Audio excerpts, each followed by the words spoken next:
Puji Tuhan. Di hari yang keempat kita tetap semangat untuk tetap terus mencari hadirat Allah, untuk tetap terus ada di dalam hadirat Tuhan. Puji Tuhan, Bapak Ibu yang diberkati oleh Tuhan Yesus, kita siap untuk mendengarkan renungan firman Tuhan pada malam hari ini yang membekali kehidupan kita. Apa arti hidup dipenuhi Roh Kudus?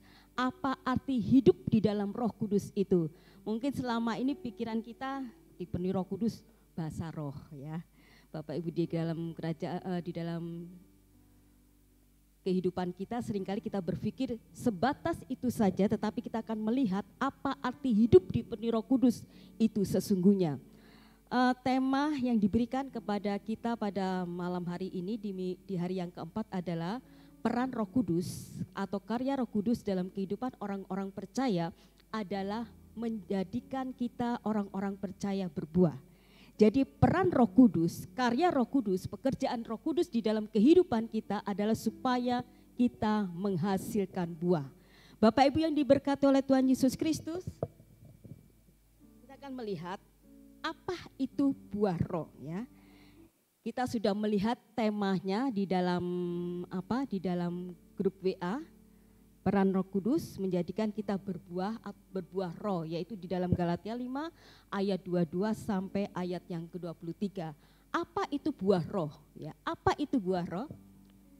Bapak Ibu yang diberkati Tuhan, buah roh adalah karakter ilahi atau sifat-sifat ilahi yang dimiliki Kristus yang diberikan Roh Kudus di dalam kehidupan orang-orang yang hidup di dalam pimpinan Roh Kudus.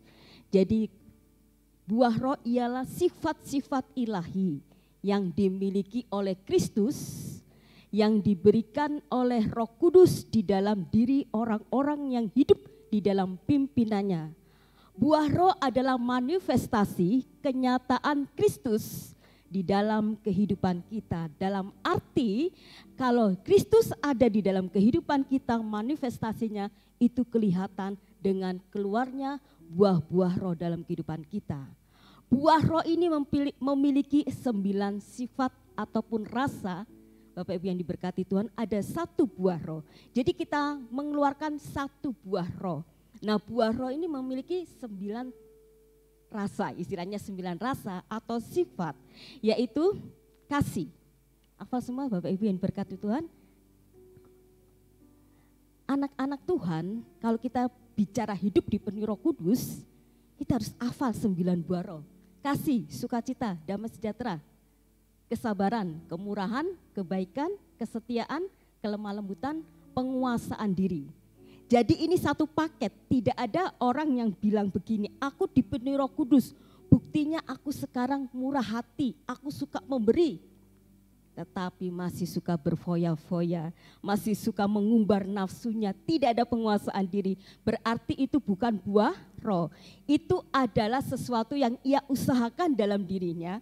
Mungkin dia kasihan sama orang itu terus dia bermurah hati. Dan orang-orang dunia pun memiliki hal yang sama, sifat yang sama. Mereka bisa murah hati, bisa suka memberi. Tapi adakah di dalam diri mereka penguasaan diri? Jadi ini satu paket Bapak Ibu yang diberkati oleh Tuhan. Secara otomatis kalau kita mengeluarkan buah roh, 9 ini ada di dalam diri kita. Jadi tidak cuma 3, tidak cuma 4, 5 ataupun 8. Berarti itu bukan buah roh, karena buah roh itu harus 9. Saya waktu menyiapkan ini saya berpikir, Tuhan aku berbuah roh enggak ya? Ya Bapak Ibu yang diberkati Tuhan, kita mau saya belajar, itu memotivasi saya, menampar diri saya sendiri bahwa aku juga harus mengeluarkan buah roh itu. Nah Bapak Ibu yang diberkati oleh Tuhan Yesus Kristus, Allah menghendaki umatnya untuk mengeluarkan buah roh. Sebab firman Tuhan di dalam Yohanes pasal 15 ayat ke-6, ketika kita tidak mengeluarkan buah-buah roh di dalam kehidupan kita atau buah-buah yang Tuhan kehendaki di dalam kehidupan kita, Bapak Ibu yang diberkati Tuhan, maka kita akan dicampakkan di dalam api neraka. Kita mengatakan, aku percaya kepada Kristus, pasti selamat. Tetapi hidup kita sama seperti waktu kita belum percaya pada Tuhan Yesus, atau hidup kita sama seperti orang di dunia ini, Bapak Ibu yang dikasihi oleh Tuhan Yesus, saya jamin kita tidak akan masuk surga. Karena firman Tuhan katakan, kalau kita tidak mengeluarkan buah roh, maka kita akan dicampakkan ke dalam api neraka. Mengapa demikian Bapak Ibu yang dikasihi oleh Tuhan Yesus Kristus? Kita bisa lihat, ini pernah dikhotbahkan juga oleh Ibu Prilly. Matius pasal 7 ayat 21. Bukan semua orang yang berseru kepadaku Tuhan, Tuhan. Mereka adalah orang-orang yang hebat yang bisa membuat mujizat-mujizat. Tetapi Tuhan berkata, enyalah kamu pembuat kejahatan. Maksudnya di dalam diri mereka tidak ada buah roh ataupun buah hasil dari pertobatan ataupun kelahiran baru. Jadi Bapak yang diberkati oleh Tuhan, pada malam hari ini kita fokus bagaimana aku bisa berbuah. Kita melihat kemudian Bapak Ibu yang diberkati oleh Tuhan, Allah menghendaki setiap kita hidup di dalam pimpinan Roh Kudus supaya kita berbuah. Jadi itu adalah kehendak Tuhan. Bapak Ibu yang diberkati oleh Tuhan Yesus Kristus, menjadi orang Kristen itu tidak mudah. Sama seperti kami sebagai hamba Tuhan itu sebenarnya berat. Karena ketika kita mengajar, kita memberitakan firman Tuhan, seringkali kita merasa menjadi tertuduh, aduh Tuhan jangan sampai aku menjadi munafik. Aku bisa ngajar orang tetapi diriku jauh daripada apa yang saya ajarkan atau aku ajarkan. Bapak Ibu yang diberkati Tuhan, kalau orang berkata bahwa dia percaya kepada Tuhan Yesus Kristus dan seringkali kita nyanyikan, aku ada di dalam dia ada di dalamku. Bapak Ibu yang dikasihi oleh Tuhan, 1 Yohanes 2 ayat 6 berkata, barang siapa yang berkata bahwa ia ada di dalam dia wajib hidup sama seperti Kristus. Dalam arti harus memiliki karakter yang dimiliki oleh Kristus, yaitu buah roh tersebut.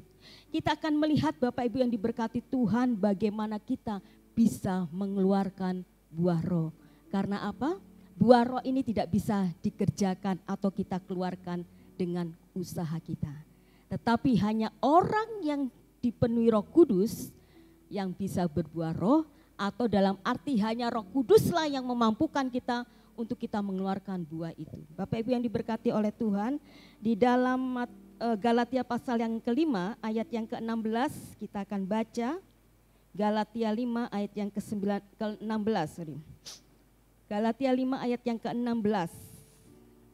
Maksudku ialah hiduplah oleh roh, maka kamu tidak akan memenuhi keinginan daging. Ayat yang ke-18, akan tetapi jikalau kamu memberi dirimu dipimpin oleh roh, maka kamu tidak hidup di bawah hukum Taurat. Bapak Ibu yang diberkati Tuhan, seringkali kata-kata di dalam Alkitab ini kurang kita pahami ya. Untuk ukuran kita dengan budaya kita. Mari kita akan melihat, maka maksudku hiduplah oleh roh. Dalam arti demikian saudara-saudara, ibu-ibu, bapak-bapak yang diberkati Tuhan, hendaklah engkau memberikan dirimu dengan kerelaan untuk dibimbing oleh Roh Kudus, untuk menjadikan Roh Kudus itu pemimpin di dalam kehidupan kita. Di dalam bahasa aslinya saudara-saudara, ibu-ibu, bapak-bapak yang diberkati Tuhan, dipimpin oleh Roh Kudus atau memberi dirimu hendaklah engkau hiduplah oleh roh, itu adalah artinya membuat jalan, kebiasaan menggunakan kesempatan, membiasakan diri hidup di dalam kebiasaan-kebiasaan Roh Kudus atau hidup membiasakan diri menurut Roh Kudus. Bapak Ibu yang diberkati Tuhan, hidup menurut spirit atau roh ini adalah memiliki gairah, spirit, hasrat yang diajarkan Roh Kudus. Dalam arti seperti ini ya, kita itu memiliki hasrat, kita itu memiliki gairah dengan apa yang diajarkan oleh Roh Kudus. Jadi kita haus terus tentang pengajaran. Seperti firman Tuhan kemarin yang disampaikan oleh Bapak Gembala, Roh Kudus itu mengajarkan kepada kita. Bapak Ibu yang diberkati Tuhan, jadi hiduplah oleh roh ini berarti kita itu hidup di dalam kebiasaan-kebiasaan, semangat, spirit, gairah, hasrat untuk belajar apa yang telah diajarkan oleh Roh Kudus dan melakukannya di dalam kehidupan kita. Hidup seirama dengan Tuhan. Hidup dipimpin roh, memberikan diri kita untuk dipimpin oleh Roh Kudus. Ada lagu Engkaulah Tuhan, Engkaulah Raja, berdaulat atas hidupku, ku berserah penuh. Jadi itulah yang dimaksud hidup di dalam pimpinan Roh Kudus. Seperti Paulus juga mengatakan, adapun hidupku ini bukannya aku lagi. Adapun Hidupku ini bukannya aku lagi, melainkan Kristus yang hidup di dalam aku. Adapun hidupku ini, aku hidup di dalam Aku hidup di dalam iman kepada Anak Allah. Jadi maksudnya itu seperti itu. Hidup di dalam pimpinan Roh Kudus. Hidup yang aku hidupi sekarang ini, hidup oleh karena percaya kepada Anak Allah, yaitu Tuhan Yesus Kristus. Jadi kalau kita hidup oleh karena iman kepada Anak Allah, jadi seperti firman Tuhan tadi katakan, kita wajib hidup sama seperti Kristus. Beratkah Bapak Ibu yang diberkati oleh Tuhan? Kalau Tuhan Yesus datang ke dunia ini sebagai manusia yang kedua. Manusia yang pertama adalah Adam, gagal. Dia gagal untuk menyatakan dirinya sebagai manusia yang diciptakan menurut peta teladan Allah. Karakter-karakter Allah itu ada di dalam Adam, tetapi hancur rusak oleh karena pelanggaran Adam dan Hawa. Kemudian manusia semuanya gagal untuk berbuat baik. Firman Tuhan katakan, Bapak Ibu yang dikasihi oleh Tuhan, bahwa dosa itu sudah menjadi habit orang-orang dunia ini. Tidak ada satupun kebenaran di dalam diri manusia. Sekalipun ia mengusahakannya, itu tidak sesuai dengan apa yang menjadi standar Allah tentang kebenaran itu. Dan kita akan melihat Bapak Ibu yang diberkati oleh Tuhan, Yesus sebagai manusia, Adam kedua. Dia menjadi teladan, menjadi contoh. Dia adalah manusia 100%. Itulah sebabnya kemudian Allah menganugerahkan kepada dia setiap lutut bertelut, setiap lidah mengaku bahwa Yesus adalah Tuhan. Dan semua musuhnya ditaklukkan di bawah tumpuan kakinya. Bapak Ibu yang diberkati oleh Tuhan Yesus Kristus sebagai manusia, Yesus telah memberikan teladan bagaimana sebenarnya manusia sesungguhnya, seperti yang Allah pertama kali ciptakan di dalam kehidupan di dunia ini. Manusia hidup diciptakan menurut peta dan teladan Allah. Jadi kita melihat di situ Yesus memberikan teladan di dalam kehidupan kita. Kalau Yesus sebagai manusia 100% sudah menjadi contoh di dalam kehidupan di dunia ini, berarti kita akan bisa melakukannya, ataupun kita akan bisa mengeluarkan buah itu di dalam kehidupan kita. Namun syaratnya adalah kita hidup di dalam pimpinan Roh Kudus.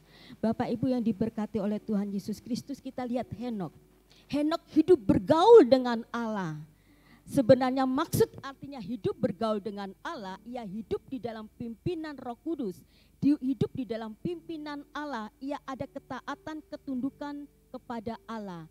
Ia hidup bergaul dengan Allah. Jadi kalau kita mau dikatakan seperti Henok hidup bergaul dengan Allah, berarti kita hidup di dalam pimpinan Roh Allah itu sendiri. Kemudian dikatakan juga di dalam Kolose 2 ayat yang ke-6, hendaklah kita tetap di dalam Dia, dalam arti sesungguhnya kita berjalan bersama dengan Dia. Bapak Ibu yang dikasihi oleh Tuhan Yesus Kristus, kita dipimpin, kita berjalan bersama Kristus itu dalam arti yang sesungguhnya bahwa kita hidup di dalam pimpinannya. Jadi kita mengikuti apa yang menjadi kehendak Tuhan. Bapak Ibu yang diberkati Tuhan, ada sebuah kata-kata yang saya baca di sebuah lukisan ya. You call me the teacher, but you don't follow me. Tuhan Yesus katakan kepada muridnya, kamu menyebut diriku guru, tetapi kamu tidak mengikuti aku. Janganlah kita seperti itu. Kalau kita mengatakan Dia sebagai guru kita, Dia sebagai Tuhan kita, maka kita harus mengikuti Dia. Tuhan Yesus juga berkata demikian, anak manusia tidak mempunyai tempat untuk meletakkan kepalanya. Berarti dalam arti kita bisa melihat bahwa tidak semua gereja Tuhan menjadikan Yesus sebagai kepala gereja. Kalau Yesus adalah kepala gereja, maka kita sebagai tubuh Kristus, kita harus memberikan tubuh kita untuk Yesus menjadi kepala. Dia yang memimpin hidup kita, Dia yang berdaulat atas hidup kita. Itulah arti makna sesungguhnya anak manusia tidak mempunyai tempat untuk meletakkan kepalanya. Dalam arti tidak ada orang pada waktu itu yang mau hidupnya dipimpin oleh Tuhan Yesus Kristus. Itu dalam arti yang sesungguhnya, walaupun dalam arti yang hurufiah mungkin orang bilang Tuhan Yesus tidak mempunyai tempat tinggal atau rumah. Tetapi dalam arti sesungguhnya adalah Tuhan Yesus mencari tempat, mencari orang-orang yang mau hidupnya dipimpin oleh Dia. Jadi Bapak Ibu yang dikasihi oleh Tuhan Yesus Kristus, untuk kita bisa mengeluarkan buah roh, maka kita harus hidup di dalam pimpinan Roh Kudus itu sendiri. Apakah sulit? Sulit kalau kita memakai kedagingan kita. Kita lihat di dalam Roma 8 ayat yang ke-28.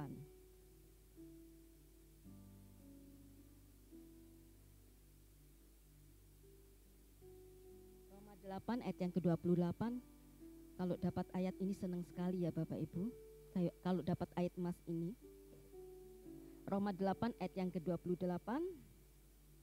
Kita tahu sekarang bahwa Allah turut bekerja dalam segala sesuatu untuk mendatangkan kebaikan bagi mereka yang mengasihi Dia, yaitu bagi mereka yang terpanggil sesuai dengan rencana Allah. Allah turut bekerja, Allah bersinergi, kita menjadi partner Allah. Jadi di sini Bapak Ibu yang diberkati Tuhan, kalau kita baca ayat-ayat sebelumnya, ayat yang ke-26, demikian juga Roh membantu kita dalam kelemahan kita.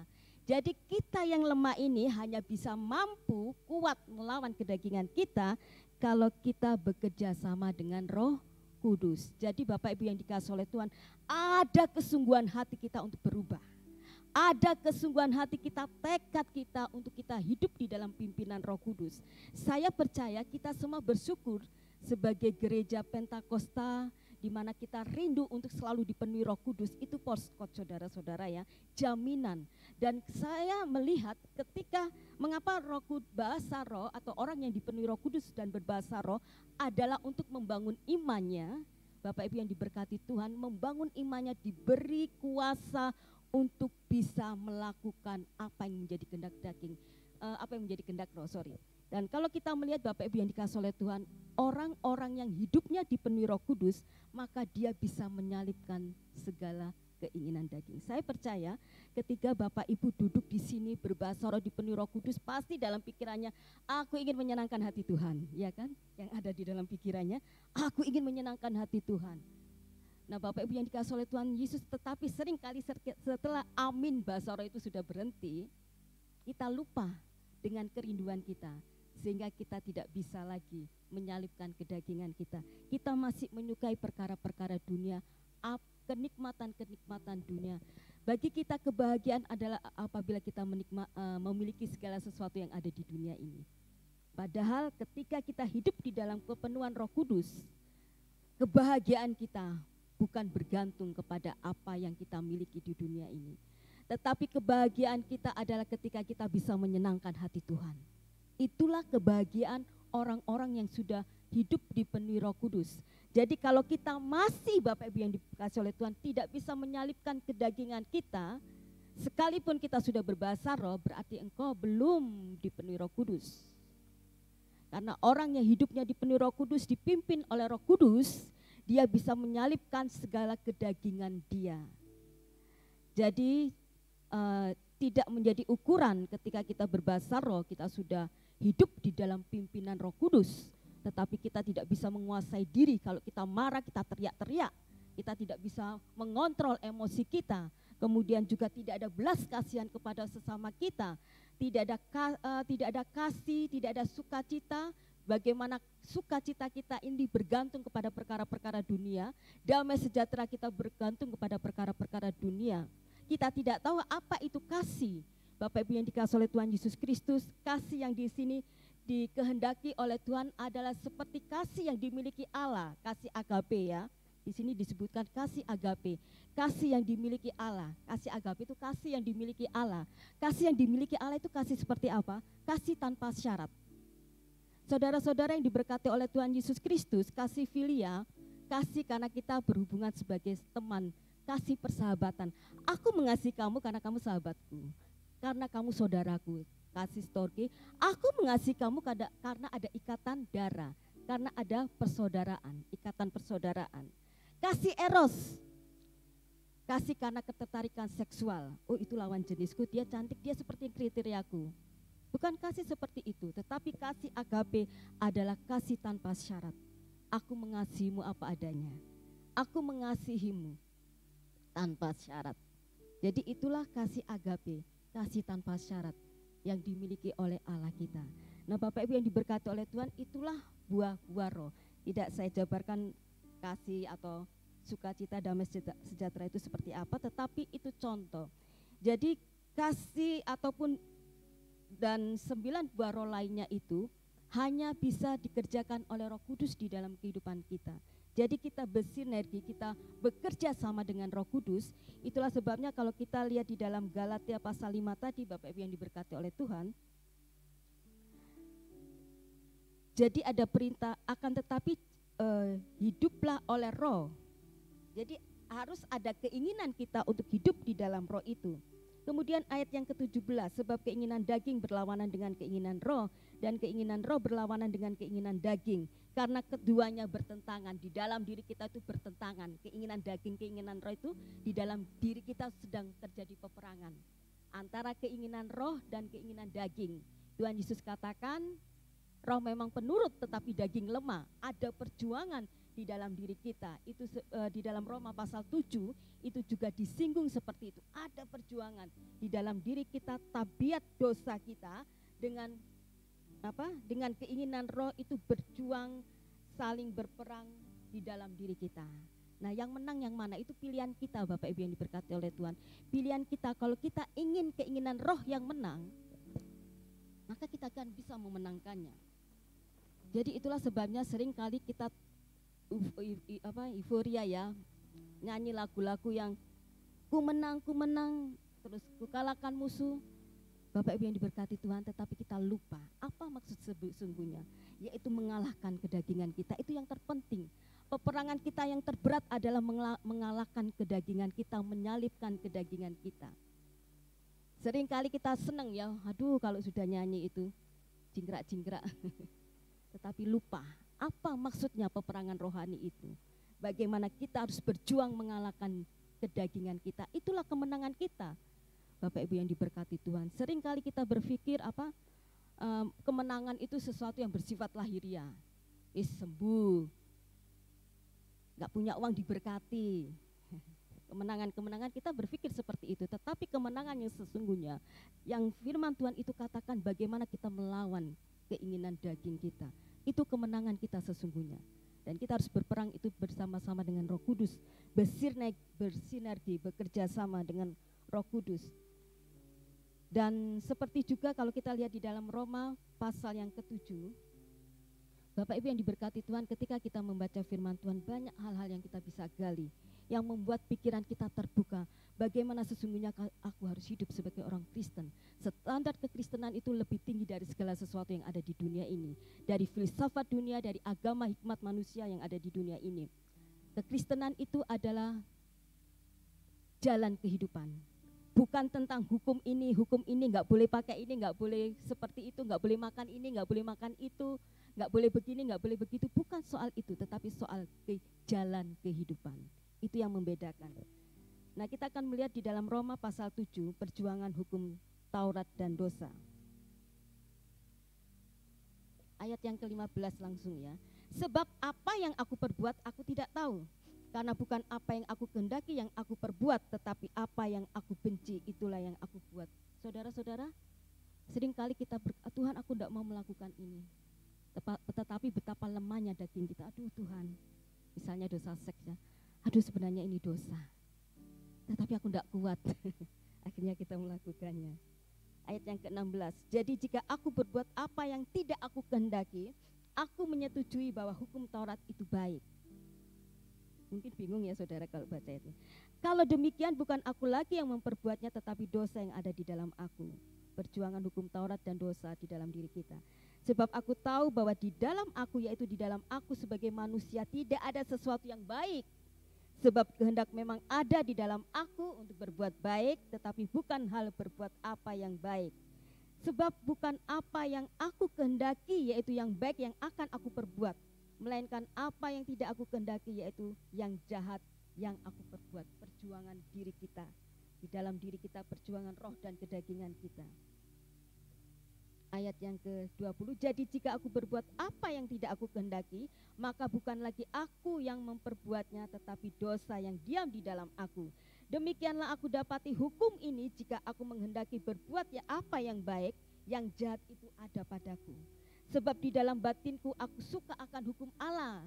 Saya percaya kita semua senang mendengar hukum Tuhan. Kita senang mendengar firman Tuhan, ya. Tetapi di dalam anggota-anggota tubuhku aku melihat hukum lain yang berjuang melawan hukum akal budiku dan membuat aku menjadi tawanan hukum dosa yang ada di dalam anggota-anggota tubuhku. Aku manusia celaka, siapakah yang akan melepaskan aku dari tubuh maut ini? Bukan hukum Taurat. Ayat yang ke-25, syukur kepada Allah oleh Yesus Kristus Tuhan kita. Jadi dengan akal budiku aku melayani hukum Allah, tetapi dengan tubuh insaniku aku melayani hukum dosa. Saya tidak jabarkan ini nanti membuang waktu, tetapi yang pasti Bapak Ibu yang dikasihi oleh Tuhan, di dalam diri kita ini ada perjuangan, ada pertentangan batin antara kehendak daging dan kehendak roh. Itulah sebabnya maka kita perlu tunduk kepada otoritas Roh Kudus di dalam kehidupan kita, Bapak Ibu yang dikasihi oleh Tuhan, dengan terus kita membangun hubungan dengan Tuhan. Jadi jangan puas kita berbahasa roh saja. Apakah kita sudah menghidupi firman Tuhan itu di dalam kehidupan kita? Berbahasa roh membuat kita menjadi mudah untuk dibentuk oleh Tuhan, membuat hati kita terbuka. Ketika kita dipenuhi Roh Kudus, hati kita terbuka untuk Roh bekerja secara bebas di dalam kehidupan kita. Sebenarnya artinya seperti itu. Kita memberi Roh Kudus untuk bekerja secara leluasa di dalam kehidupan kita, untuk kita bisa mematikan segala kedagingan kita. Jadi tidak ada yang mustahil bagi kita untuk berbuah roh. Amin. Kita pasti bisa berbuah roh. Apalagi kita yang setia duduk di tempat ini, berdoa, minta untuk Allah selalu penuhi kita dengan Roh Kudus. Dan saya percaya sekalipun 10 hari berlalu, di rumah, di setiap kesempatan, kita tetap terus minta Roh Kudus itu memimpin hidup kita. Bapak Ibu yang dikasihi oleh Tuhan Yesus, tidak ada yang sukar. Ketika kita hidup di dalam pimpinan Roh Kudus, secara otomatis buah roh itu akan keluar dalam kehidupan kita. Walaupun kemudian nanti Bapak Ibu yang dikasihi oleh Tuhan, hasilkanlah buah sesuai dengan pertobatan. Ketika kita meninggalkan tabiat dosa kita, tabiat lama kita mengalami kelahiran baru, dan itu tidak mudah untuk kita membuang segala tabiat-tabiat jahat dalam diri kita. Bawaan kita, warisan orang tua kita, sifat-sifat karakter yang buruk, dan itu akan diproses Bapak Ibu yang dikasihi oleh Tuhan. Jadi ini bukan buah roh itu ya, tetapi ketika buah pertobatan itu harus kita nampakkan juga Bapak Ibu yang dikasihi oleh Tuhan. Itulah sebabnya di dalam Yohanes pasal yang ke-15 ayat yang ke-2, setiap ranting padaku yang tidak berbuah dipotongnya, dan setiap ranting yang berbuah dibersihkannya, supaya ia lebih banyak berbuah. Jadi di sini kita diproses. Ada hal-hal yang menghalangi Roh Kudus bekerja dalam kehidupan kita. Itu harus dibuang. Kita diproses sakit.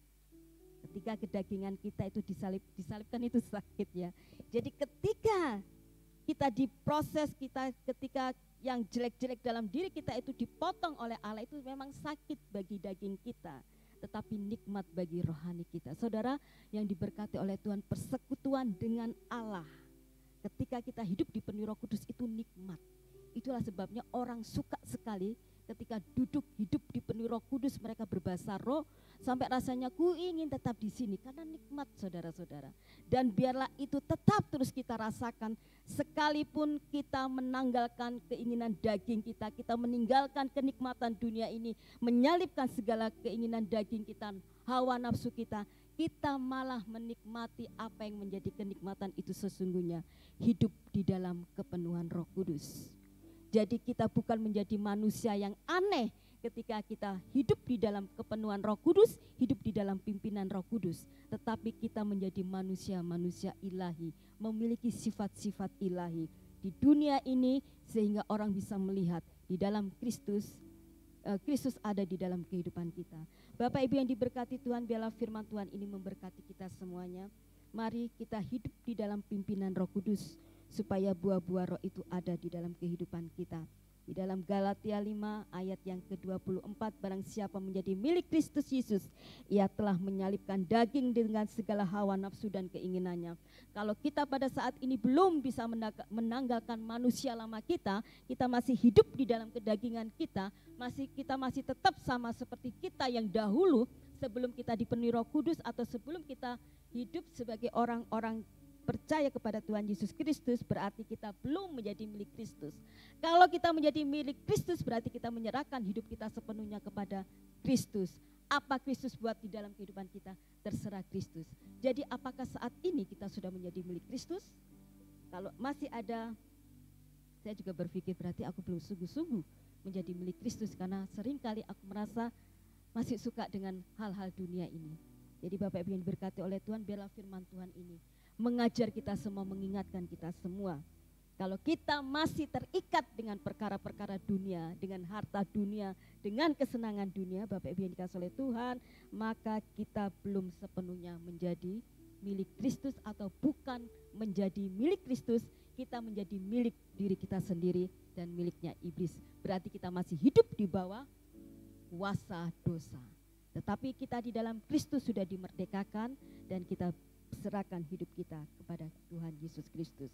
Di dalam pimpinan Roh Kudus, maka kita akan menghasilkan buah roh itu. Puji Tuhan, Tuhan memberkati kita semua. Kita angkat pujian, berkaryalah Roh Kudus di sini, berkaryalah dengan kuasa-Mu.